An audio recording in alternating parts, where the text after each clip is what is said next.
الحمدللہ رب العالمین والصلاة والسلام علی سید المرسلین اما بعد فاعوذ باللہ من الشیطان الرجیم بسم اللہ الرحمن الرحیم السلام علیکم ورحمۃ اللہ وبرکاتہ۔ ناظرین، آج سبق نمبر 21 وقف کے بارے میں انشاءاللہ العزیز ہم پڑھیں گے۔ تو جی ناظرین، وقف کے معنی ٹھہرنے اور رکنے کے ہیں، یعنی جس کلمے پر وقف کریں تو اس کے آخری حرف پر آواز اور سانس دونوں کو ختم کر دیں، یعنی جس حرف کے اوپر ہم وقف کریں گے وہاں پر آواز اور سانس دونوں کو ختم کر دیں گے۔ اب کلمے کے آخری حرف پر زبر زیر پیش اور دو زیر دو پیش کھڑا زیر الٹا پیش ہو تو اس حرف کو وقف میں ساکن کر دیں۔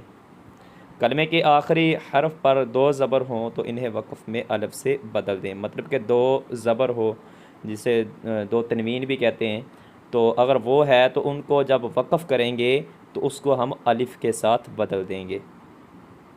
کلمے کے آخر میں گول تا پر خواہ کوئی بھی حرکت ہو یا تنوین، اسے وقف میں ہا ساکن سے بدل دیں، مطلب کہ کلمے کے آخری گول تا پر خواہ کوئی بھی حرکت ہو یا تنوین، اسے وقف میں ہا ساکن کے ساتھ بدل دیں گے۔ کھڑا زبر حرف مدہ اور ساکن حرف وقف میں تبدیل نہیں ہوتے۔ مشدد حرف پر وقف کی صورت میں تشدید باقی رکھیں مگر حرکت کو ظاہر نہ ہونے دیں۔ نون کتنی تنوین کے بعد حمزہ وصلی آ جائے تو وصل میں حمزہ وصلی کو گراتے ہوئے تنوین کے نون ساکن کو زیر دے کر ایک چھوٹا سا نون لکھ دیا جاتا ہے، اسے نون کتنی کہتے ہیں۔ یہ بہت ہی اہم ایک سوال ہے نون کتنی کے بارے میں۔ اکثر حضرات ہمارے یہاں پہ غلطی کر جاتے ہیں کہ جیسے مثال کے طور پہ قل ھو اللہ احد اللہ الصمد، اب وقف کریں گے تو اللہ الصمد آئے گا۔ اگر ہم ان کو اکٹھا ملا کے پڑھیں گے جیسے پہ قل ھو اللہ احد اللہ الصمد، تو یہاں پہ نون کتنی کا قاعدہ لگتا ہے، تو اکثر ہم یہاں غلطی کر بیٹھتے ہیں۔ تو انشاءاللہ آپ یہ ویڈیو کو اچھے طریقے کے ساتھ سمجھیں گے تو آپ کو یہ بھی سمجھ آ جائے گی۔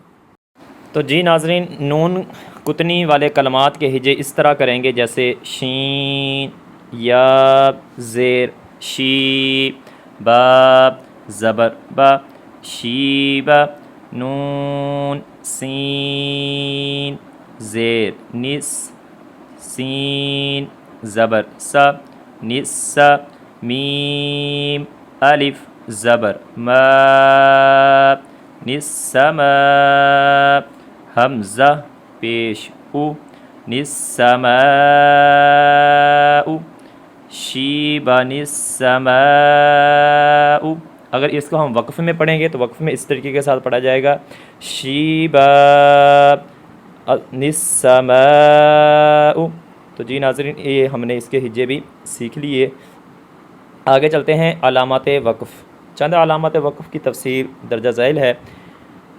یہ وقف تام یعنی گول دائرہ، یہ وقف تام اور آیت مکمل ہونے کی علامت ہے، یہاں ٹھہرنا چاہیے، مطلب کہ جہاں یہ گول دائرہ کا آپ کو نشان اکثر قرآن پاک میں نظر آتا ہے تو اس آیت کے اوپر ٹھہرنا چاہیے۔ میم یہ وقف لازم کی علامت ہے، یہاں ضرور ٹھہرنا چاہیے، ضرور سے مطابق جہاں بھی آپ میم کی علامت دیکھیں گے تو یہاں پہ آپ ضرور ٹھہریں گے۔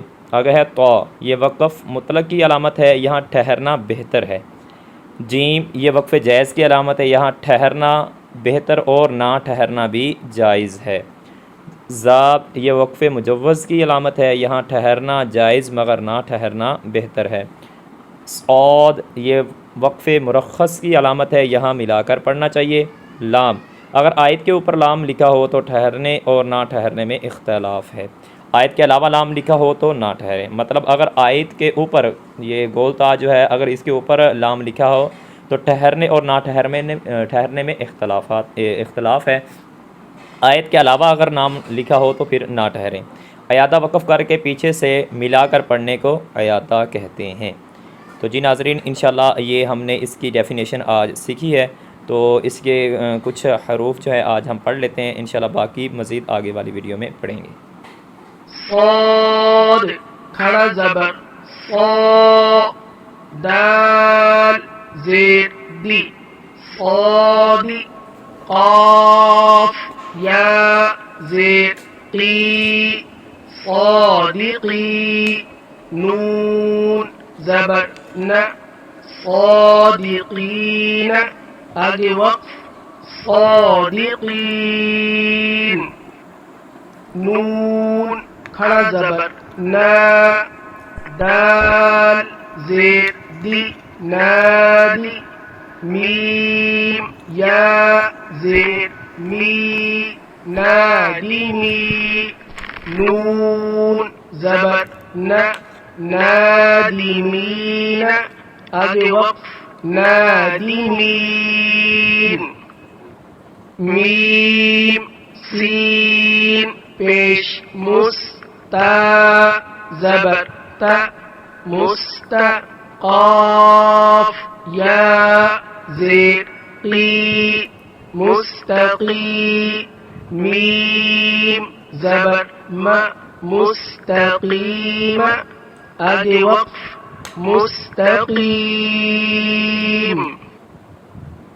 فا یا زیر فی ہا زیر ہی فی آگے وقف فی. تو جی ناظرین، ہم نے یہاں تک آج پڑھا. انشاءاللہ آگے والی ویڈیو میں مزید سبق پڑھنے کی کوشش کریں گے. اجازت دیجیے، اللہ حافظ.